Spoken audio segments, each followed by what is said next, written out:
Finalizando el mes de noviembre de 2011, el Club Viajeros Solitarios acometió uno de esos fantásticos viajes que le proporcionan su sello de identidad. A bordo de un vuelo de Iberia, tomamos rumbo hacia las Islas Galápagos y la región de los volcanes de Ecuador.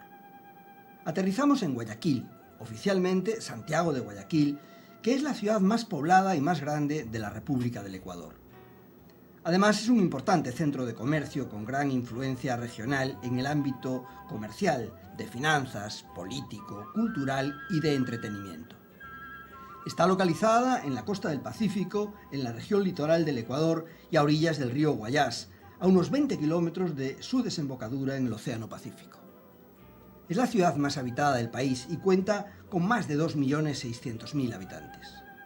En nuestro tiempo libre paseamos por el Malecón 2000, un proyecto de regeneración urbana del antiguo Malecón Simón Bolívar, con 2,5 kilómetros de extensión y donde se puede disfrutar de los grandes monumentos de la historia de Guayaquil, de museos, jardines, fuentes y un centro comercial. También encontramos restaurantes y bares que bordean el puerto deportivo de esta gran ciudad. En el conocido como hemiciclo de la Rotonda, en mitad del paseo, figura el monumento a los libertadores Simón Bolívar y José de San Martín.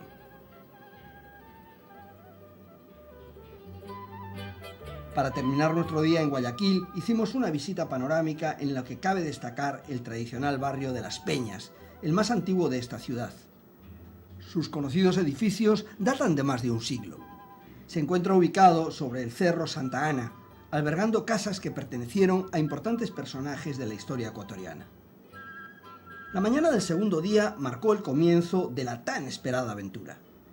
Desde el aeropuerto de Guayaquil, en apenas 2 horas de vuelo, estábamos aterrizando en el pequeño aeropuerto Puerto Vaquerizo Morenos, en la isla de San Cristóbal. Antes de comenzar nuestro viaje, permítame darles unas ligeras nociones sobre este tan desconocido archipiélago. Las Islas Galápagos están situadas sobre la línea del Ecuador, a aproximadamente 970 kilómetros al oeste del Ecuador continental. Está formado por 13 islas mayores, 6 islas menores, 42 islotes y muchas rocas, que cubren una superficie total de 7.850 kilómetros cuadrados. La isla más grande es la Isabela, de 4.590 kilómetros cuadrados. El 97% de la superficie total de las islas es Parque Nacional Galápagos. El 3% restante corresponde a las áreas habitadas y de cultivos de estas islas Santa Cruz, San Cristóbal, Isabela y Floreana, además de la isla Baitra, ocupando en su totalidad por las Fuerzas Armadas del Ecuador. Puerto Ayora, en la isla Santa Cruz, es la ciudad con mayor movimiento turístico. La población total de las islas, incluida la población flotante, es de aproximadamente 16.100 habitantes. Ya en el puerto, a bordo de una Zodiac, nos desplazamos hasta el Galápagos Explorer 2, que se convertiría en nuestra casa flotante durante los próximos 4 días. Frente a nosotros, ahora aparecía el llamado Cerro Brujo y en el horizonte más lejano, el León Dormido.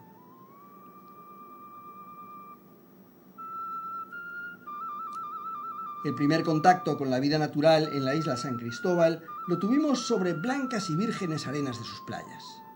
Unas iguanas marinas nos dieron la bienvenida a su particular paraíso que ahora comenzábamos a conocer. Nuestras sombras parecían reflejar nuestros anhelos y se abalanzaban exigentes sobre la inocente y pacífica iguana marina. Pasando una duna, nos adentramos en la playa donde solo los leones marinos ejercían de propietarios. La vieja leyenda del joven Charles Darwin parecía hacerse realidad.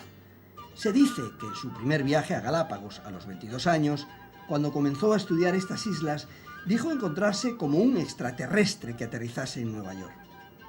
Aquí los lugareños propietarios del terreno son los lobos y las iguanas marinas, las tortugas y los pájaros. Nosotros, los humanos, solo obtenemos permiso para pasar por ellos de visita.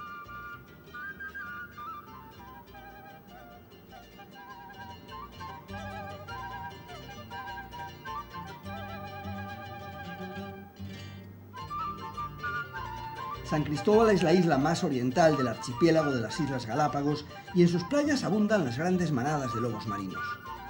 Aquí podemos observar el gran poderío de este macho dominante que, con su cabeza erguida, parece tolerar el paseo de esa pareja de humanos por su territorio antes de adentrarse en el mar.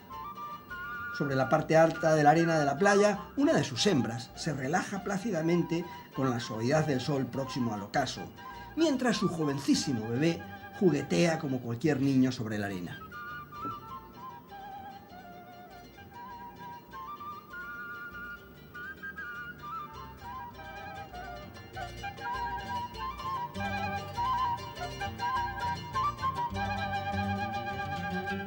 El sol, próximo a ocultarse, comenzaba su camino hacia la línea del horizonte y llegaba la hora de retornar a nuestro hotel flotante, el muy marinero Galápagos Explorer 2. Nuestro primer contacto con estas singulares islas sin duda estaba resultando un éxito. Nuestro segundo día comenzó sobre Punta Suárez, en la isla La Española, con nuestro barco fondeado frente a la costa. Un grupo de leones marinos y algunas iguanas dormitaban sobre las negras rocas cerca de la orilla.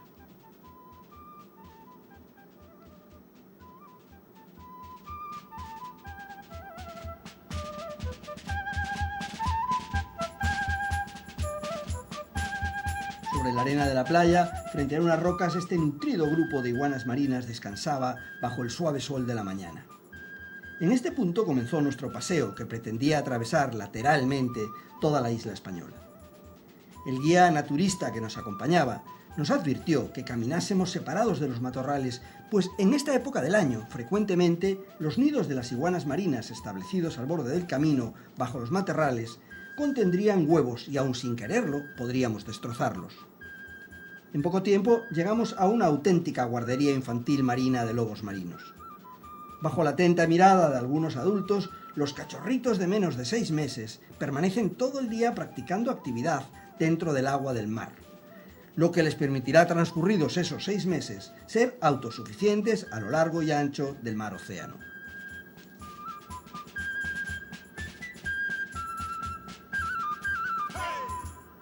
Los albatros de Galápagos son las aves marinas por excelencia y endémicas de estas islas. Pasan la mayor parte de la vida en el mar, volando a veces cientos de kilómetros al día. Son las aves de mayor envergadura en el mundo, alcanzando los 240 centímetros de punta a punta de las alas, lo que les supone algún problema para iniciar el vuelo. Solamente se les puede observar en la isla española en la que nos encontramos. Aquí llegan cada año las parejas para anidar y reproducirse. Se distinguen de otros albatros por tener el pico amarillo intenso, la nuca color marfil, el cuerpo gris con estrías claras. Se alimentan de pescado, calamares y crustáceos, pero también de la comida regurgitada por otras aves. Se reproducen bianualmente, alcanzando la madurez sexual alrededor de los 10 años de edad. Construyen los nidos separados entre sí más de 20 metros, con plumas, musgo y excrementos. La hembra pone un único huevo blanquecino que ambos padres empollan hasta su eclosión 80 días más tarde. Nuestro paseo continuó por un sendero que recorría el camino paralelo al abrupto acantilado de negras rocas volcánicas, buscando el lado opuesto de la isla española. Sobre unas rocas descubrimos los primeros ejemplares de piqueros de patas azules. Se trata de un ave marina tropical que vive no solo en las Islas Galápagos y Ecuador, sino también en México y en Perú. Tienen las colas más largas que otras especies, lo que les ayuda a realizar rápidas e increíbles inmersiones en el mar para alimentarse cerca de la orilla.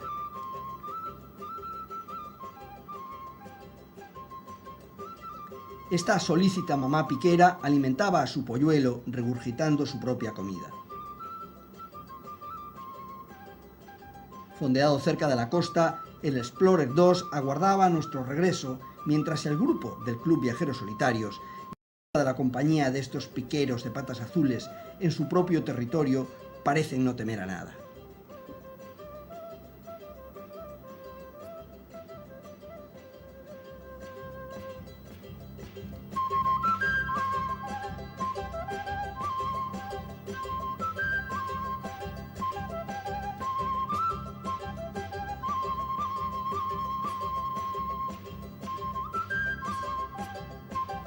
En este paraíso perdido, donde el único extraño y perturbador elemento éramos los humanos, se nos continuaban mostrando libremente sus auténticos protagonistas. Aquí, un grupo de iguanas marinas. Y en la orilla, vigilados por un serio y relajado pelícano, un nutrido grupo de cachorros de leones marinos que, como ya comentamos, hasta cumplir los 6 meses, deberán continuar su intenso training hasta alcanzar el grado de auténticos nadadores de élite.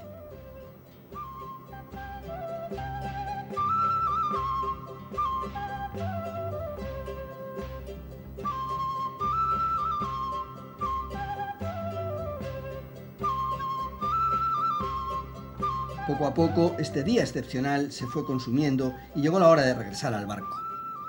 A bordo de la imprescindible lancha neumática, pertrechados con los chalecos salvavidas, emprendimos el regreso. Una curiosa tortuga marina nos sirvió de escolta.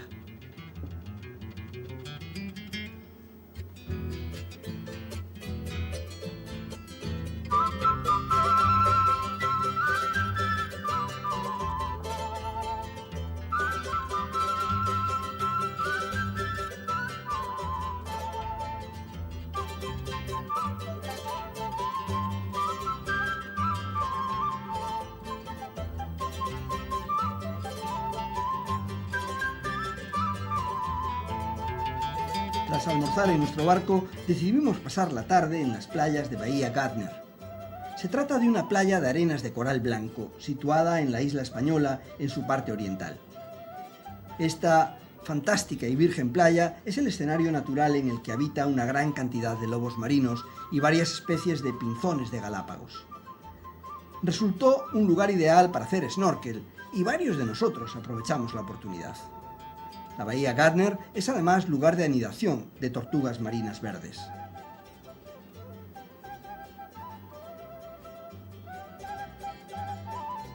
Evidentemente, el objetivo principal de esta parte del viaje era empaparnos de todo lo inédito que ofrecen estas fascinantes islas.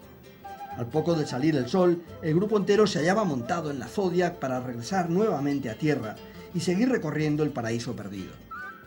Estábamos en Isla Santa Cruz y la mata de manglares se agolpaba contra la línea del litoral. Una vez en tierra, nuestro objetivo era la Reserva Natural de Tortugas e Iguanas Marinas de Estación Charles Darwin.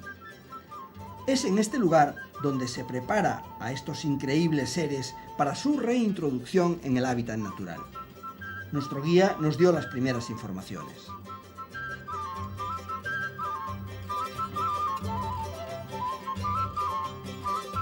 La tortuga gigante de Galápagos es la más grande de las especies vivas de tortugas terrestres, alcanzando pesos de más de 400 kilos y longitudes de más de 2 metros. Su esperanza de vida en el medio silvestre es de más de 100 años, habiendo llegado en cautividad hasta los 170 años. Se trata de uno de los vertebrados más longevos que existen en la Tierra. Es originaria de 7 de las Islas Galápagos, este archipiélago volcánico que ahora estábamos visitando. Los exploradores españoles que descubrieron estas islas en el siglo XVI las llamaron Islas Galápagos por la presencia de sus grandes tortugas, pues Galápago, en una antigua palabra española, también quiere significar tortuga. La iguana marina de las Islas Galápagos es el único reptil de esta especie que entra y se alimenta en la mar.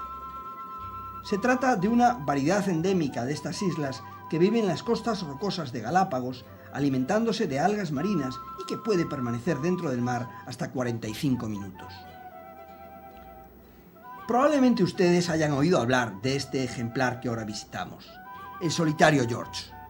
Ejemplar ya único en su especie de más de 100 años de edad, que convive con 2 hembras jóvenes para que le ayuden a lograr perpetuar su especie. Lamentablemente, al regreso de este destacable viaje ya en España, recibimos la triste noticia de su muerte. La estación Charles Darwin también actúa como centro de formación de visitantes. Desde las pasarelas preparadas a tal efecto, pudimos observar las guarderías y los centros de adaptación para las tortugas. Más adelante encontramos los centros de incubación.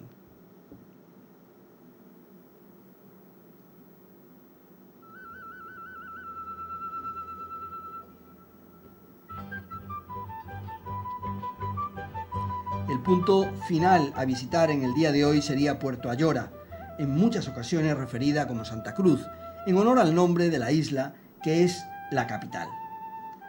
Se halla a poca distancia de la estación Charles Darwin, sin duda el mayor atractivo de esta isla Santa Cruz. Puerto Ayora es la principal y más poblada ciudad de la provincia, con unos 12.000 habitantes. Posee las más avanzadas infraestructuras turísticas del archipiélago. Muchos vuelos desde Ecuador continental salen hacia la pequeña isla de Baitra, situada muy cerca y justo al norte de Santa Cruz.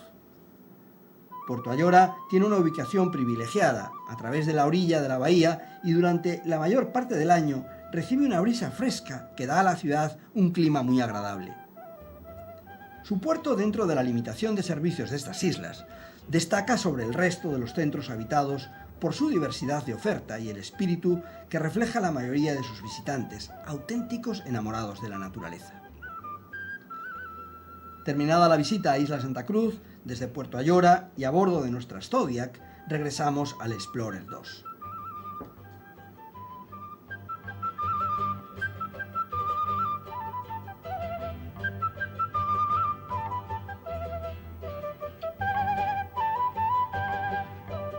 La tarde comenzó con una plácida navegación alrededor de varias de estas perdidas islas del archipiélago de las Islas Galápagos, a casi 1000 kilómetros del Ecuador, en mitad del Océano Pacífico.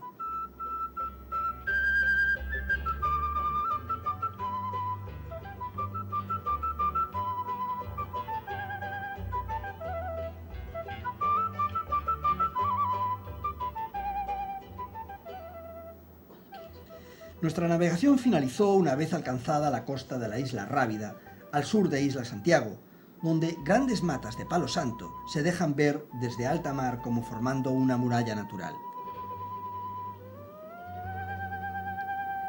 Tras amanecer el nuevo día, siguiendo el magistral vuelo de un albatros, nuestro barco llegó hasta las costas de Playa de Brachas, ubicada al noroeste de la costa de Santa Cruz.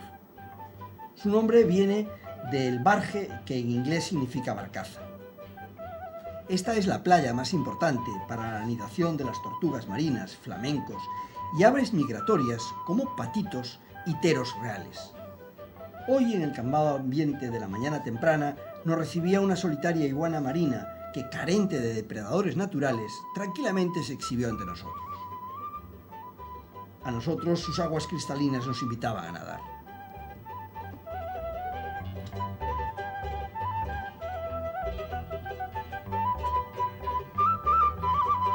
Lentamente, a bordo de nuestras dos barcas neumáticas, llegamos a perturbar la increíble paz de la playa. La segunda lancha finalizó su viaje sobre la orilla. Un mundo solitario, desconocido y, por qué no, un tanto enigmático, se abría para nosotros.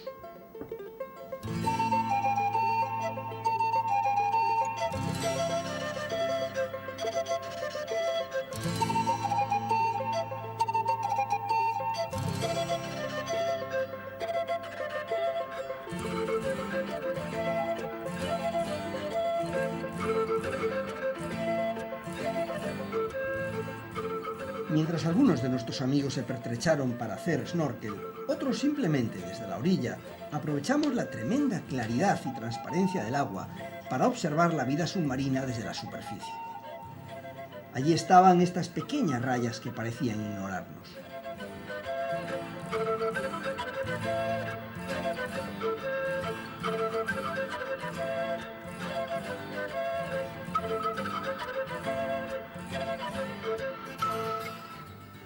Terminada la visita a Playa Bachas, debimos volver al barco para iniciar lo que sería nuestra última travesía en este viaje sobre aguas del Océano Pacífico. A media mañana nos hallábamos nuevamente en Isla Santa Cruz, camino del aeropuerto de Baitra, donde a bordo de un vuelo regional deberíamos trasladarnos a la ciudad de Quito, en la región de los volcanes. Inevitablemente, por los alrededores de Baitra, casi todos los miembros de nuestro grupo visitamos unas tiendas coloristas de souvenirs y buchigangas que nos ayudaron a completar los recuerdos de esta fantástica y ecológica visita de 4 días a Islas Galápagos.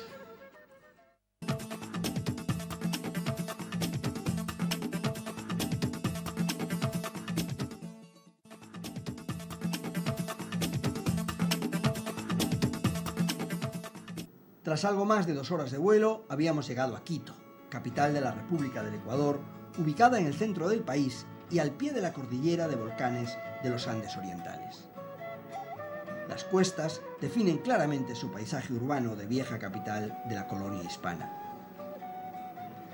La ciudad se asienta sobre la hoya de Guayabamba en las laderas orientales del estratovolcán activo Pichincha y está rodeado por otros 7 volcanes. Visitamos la Plaza de la Independencia o Plaza Grande, ubicada en el corazón del casco antiguo de la ciudad. Se trata de la plaza mayor de la urbe y símbolo del poder ejecutivo de la nación. Además, es el antiguo centro social de la ciudad, que aparece perennemente llena de gentes de cualquier parte del país, otorgándole un colorido poco común. Todos nosotros disfrutábamos de la bella plaza y de su extraordinario y muy auténtico ambiente. Su característica principal es el monumento dedicado a los próceres de la independencia del 10 de agosto de 1809, fecha recordada como el primer grito de libertad de independencia hispanoamericana. El entorno de la plaza se encuentra flanqueado por el Palacio del Cardonet, la Catedral Metropolitana, el Palacio Arzobispal, el Palacio Municipal y el Hotel Plaza Grande. Los orígenes de esta plaza se remontan a la fecha del nacimiento de la ciudad en diciembre de 1534, ya en época de la colonia. Aquí se ubicó, en el centro de la plaza de tierra, una gran fuente que proveía de agua a todos sus habitantes.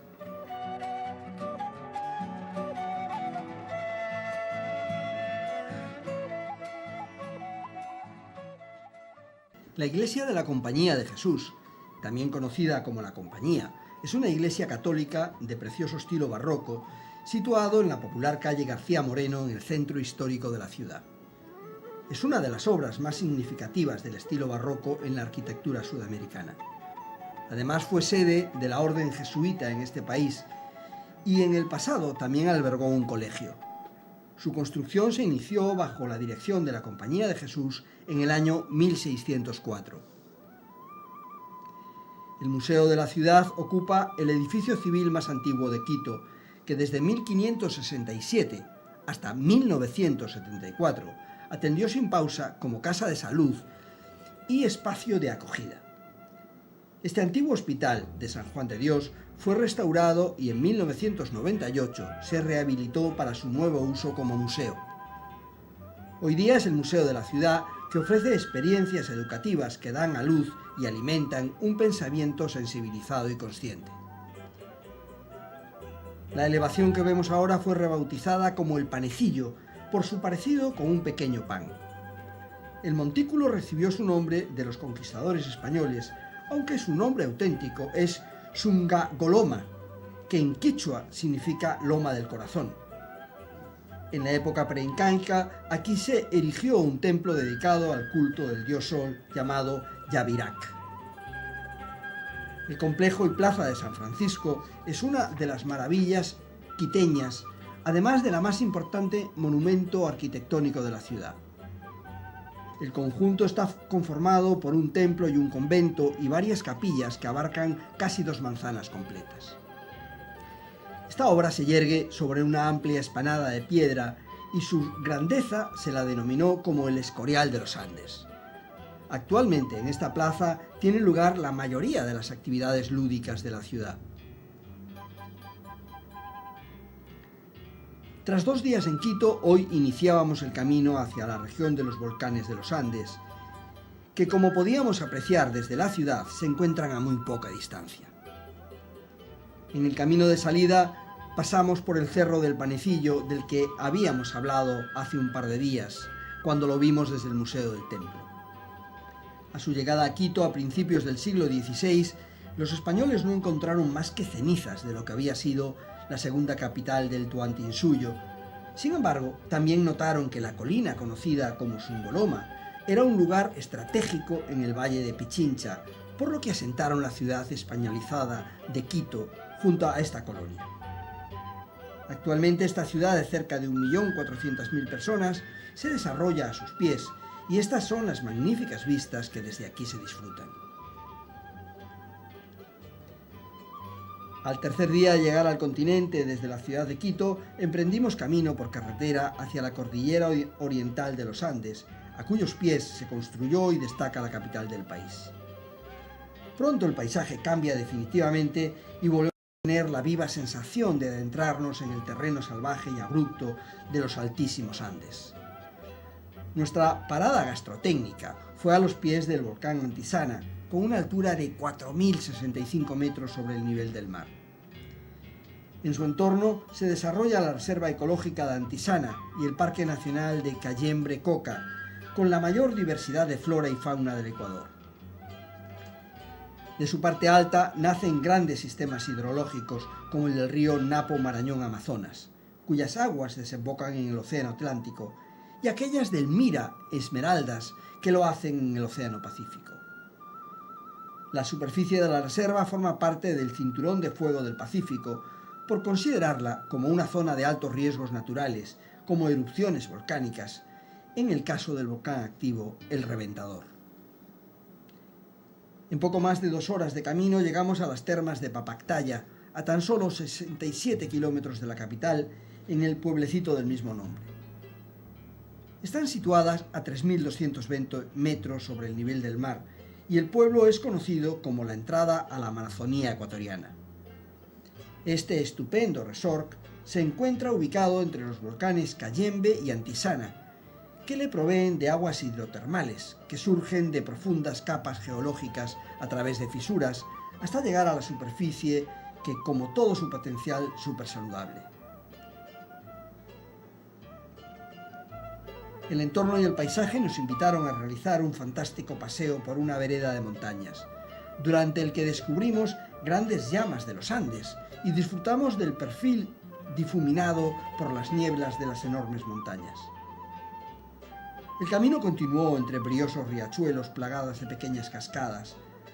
La gran humedad que lo envuelve todo hace que el paisaje sea una enorme explosión de verde, adornado con las más bellas orquídeas que uno puede imaginar. Sobre una plataforma de madera, sobre el riachuelo, nuestro grupo volvió a reunirse y a comentar lo bello del paisaje. En el paseo llegamos al Huango Lodge, un paraíso de orquídeas y aves de altitud en la cordillera oriental, que es el hogar de muchos colibríes, incluidos el solange turmalina y el colibrí pico espada. El hermoso río Papactaya es el hogar del pato torrente y del tiralonese guardarrinos.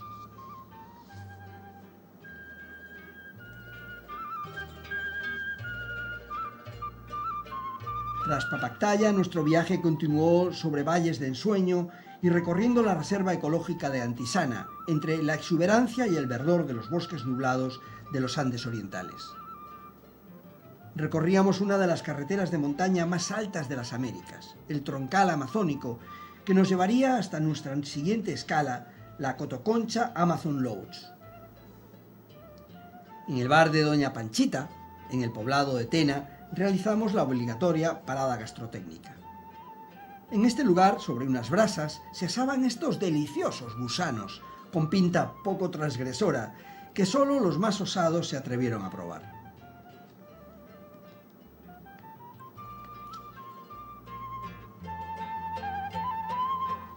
Llegamos a Cotoconcha a tiempo de comer y de inmediato nos metimos en estas fantásticas canoas con motor en las que recorreríamos el río Napo. Se trata de un largo río sudamericano que recorre buena parte de los territorios amazónicos de Ecuador y Perú, siendo uno de los principales afluentes directos del río Amazonas en su curso alto. Tiene una longitud de 1.130 kilómetros, de los cuales más de la mitad lo hacen atravesando los Andes del Ecuador.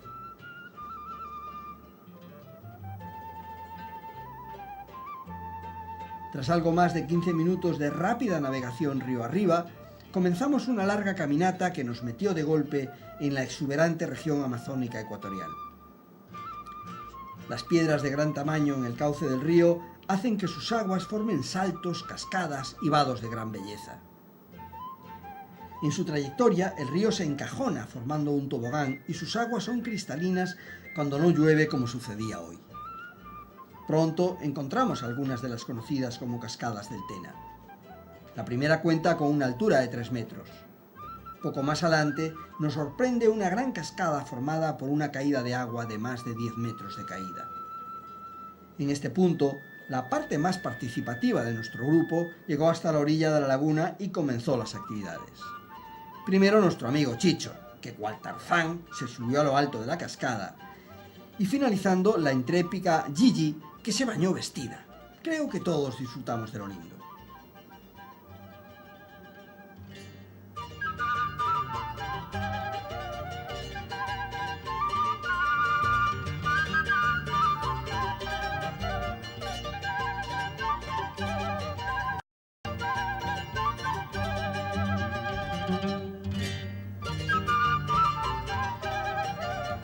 Llegada la hora de regresar a nuestro lodge, las opciones para hacerlo eran dos: volver en las mismas canoas motorizadas que nos habían traído hasta aquí, o realizar el deporte local conocido como tubing.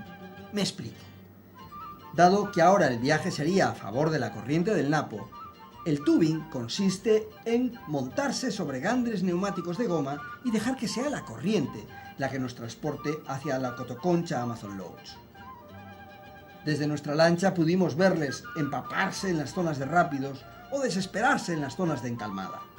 Finalmente, unos y otros llegamos a nuestro lodge, una especie de vivienda de Tarzán, con apenas ningún lujo, pero muy auténticas.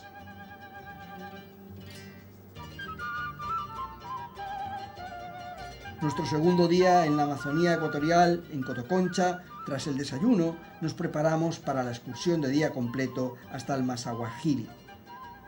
Nuevamente utilizamos un par de lanchas tipo canoa con motor de aire fuera borda que a toda velocidad volvieron a hacernos surcar nuestro ya viejo amigo el río Napo. Durante el trayecto debimos atravesar zonas de rápidos y zonas realmente dulces y calmadas.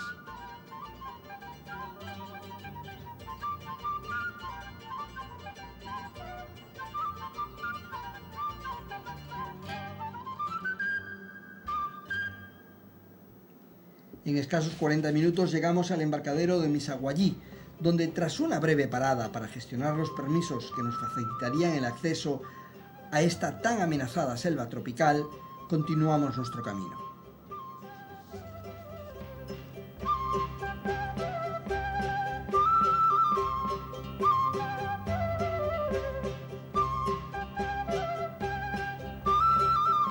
Pronto abandonamos el río Napo y nos introducimos en la densa foresta del río Arajuno. El cambio de paisaje fue total y ahora navegábamos encajados en mitad de la maleza. En medio del río se distinguen pequeñas islas tropicales de aspecto muy amazónico.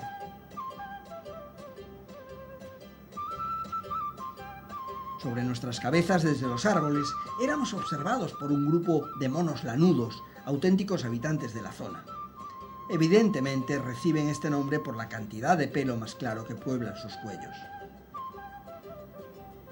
Ya a pie en tierra nos adentramos siguiendo a nuestro guía en la espesura de esta selva. Pronto llegamos a nuestro objetivo, el Centro de Rescate de Animales Amazónico, una organización especializada y dedicada al rescate de animales salvajes cautivos, donde les preparan para su reinserción nuevamente en su hábitat natural. Abundan aquí las jaulas de monos rescatados de las manos del hombre. En estas grandes jaulas, en plena naturaleza, reaprenden a convivir con sus semejantes y cuando están aptos se les devuelve a la libertad que nunca hubiesen debido perder.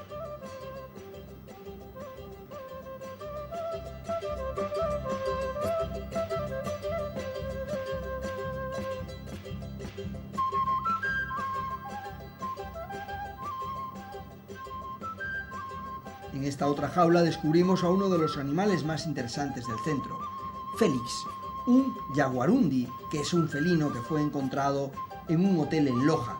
Un turista peruano que seguramente iba a venderlo y no pudo, lo dejó allí. Se alimenta exclusivamente de carne que sus cuidadores le colocan en el techo de la jaula y que él debe saltar para alcanzarla. Entrenamiento. Más abajo, junto al río, encontramos una numerosa familia de tortugas anfibias de agua dulce, muy abundantes en esta zona de la Amazonía. Otro de los animales protegidos que con frecuencia deben ser atendidos aquí son los tucanes y los guacamayos. tan frecuentemente perseguidos por el hombre para su exhibición pública en bares, tiendas o pequeños zoológicos ilegales. A su lado y conviviendo con esta especie de aves, también se rehabilitan algunos tipos de monos.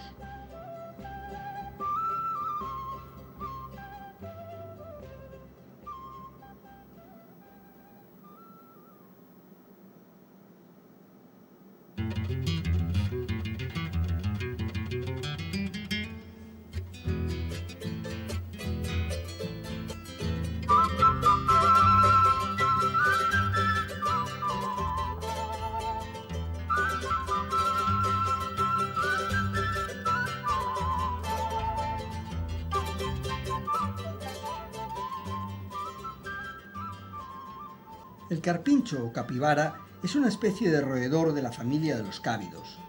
Se trata del roedor viviente de mayor tamaño y peso del mundo. Habita en manadas en regiones de climas tropicales y templados, siempre cerca del agua, en humedales como este de los Andes orientales o al este del Panamá. Posee un cuerpo pesado en forma de barril y una cabeza pequeña con un pelaje pardo rojizo.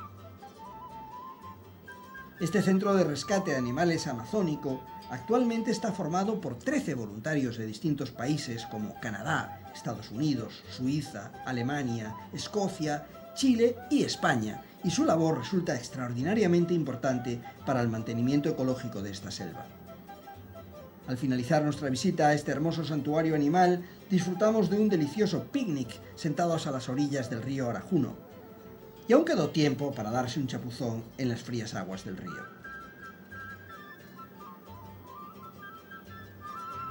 Una vez más, sobre las veloces canoas propulsadas por motores fuera borda, a través del río Arajuno, regresamos al río Napo, que ya comentamos es uno de los principales afluentes del río Amazonas. En las orillas, la vida continuaba sin ningún sobresalto.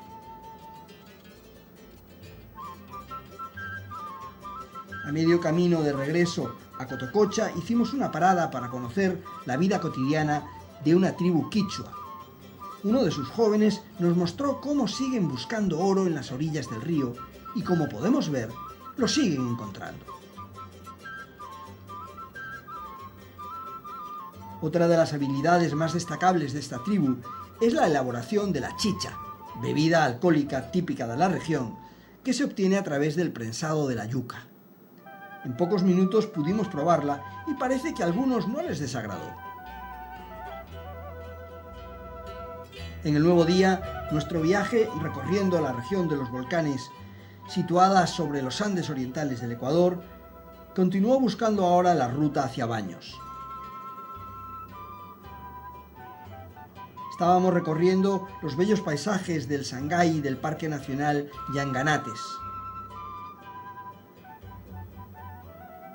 Sobre el mediodía llegamos a la Luna Run Run Adventure Spa, un hermoso hotel fantásticamente ubicado en una colina sobre Baños, un pequeño valle anidado en el Parque Nacional Sangay, declarado Patrimonio Natural de la Humanidad.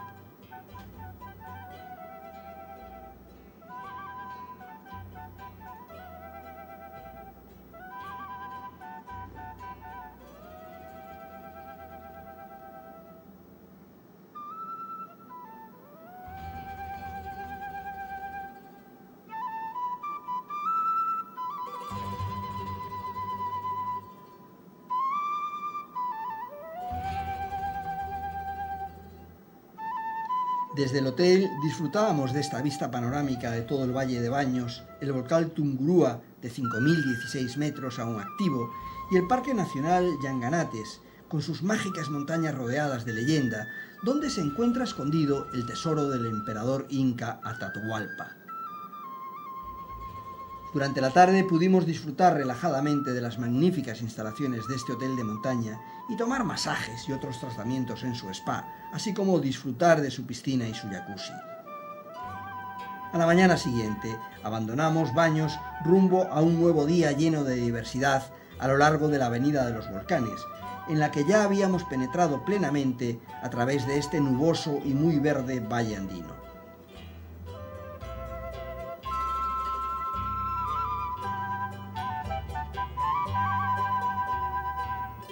Pronto ante nosotros, entre las nubes y las nieblas, apareció solemne el volcán Cotopaxi, con sus 5.897 metros de altitud, el volcán nevado más alto del mundo. Su perenne fumarola nos recuerda a todos que su actividad permanece viva y amenazante. Pudimos observar 11 de los 55 volcanes de esta inmensa avenida geológica de los volcanes de Ecuador. Próximos al mediodía alcanzamos una hacienda tradicional, recuperada de una antigua fortaleza, donde repusimos fuerzas con un rico almuerzo, y alimentamos nuestras ansias de artesanía en sus tiendas de textiles y piezas nativas. Por unos minutos también visitamos este pequeño museo dedicado al volcán Cotopaxi que vimos esta mañana y a la gran avenida de los 55 volcanes de los Andes orientales. En medio de una ligera llovizna iniciamos la visita de la laguna Limpopungo, cuyo singular belleza de características absolutamente andinas cautiva a quienes tienen la oportunidad de visitarla. Está ubicada al noroccidente del volcán Cotopaxi, a 3.800 metros sobre el nivel del mar. Sus claras pero gélidas aguas están rodeadas por pequeños cerros y colinas y por los grandes volcanes Cotopaxi, Singualuga y Rumiñahui. Nuestro recorrido por la avenida de los volcanes de Ecuador apuraba sus últimas etapas. Como broche a esta increíble parte del planeta, el Club Viajeros Solitarios había concertado esta última comida en la hacienda San Agustín de Cayo, a solo hora y media de Quito. Ya en el siglo XV fue utilizada por los incas como fortaleza y siglos después por los agustinos como convento. En la actualidad es propiedad de la familia del general Plaza Gutiérrez. El patio principal conjuga tres estilos muy marcados: el inca imperial del siglo XV, el español colonial del siglo XVIII y el republicano del siglo XIX. Nuestro viaje finalizó en Quito, la capital de Ecuador, y el Alto del Panecillo, con la ciudad iluminada a nuestros pies, nos pareció el sitio perfecto para despedirnos de este país tan lleno de personalidad, color y sentido ecológico. Entre las increíbles Islas Galápagos y la avenida andina de los volcanes que estamos concluyendo de recorrer, hemos tenido la oportunidad de conocer un país inolvidable. Hasta siempre, Ecuador.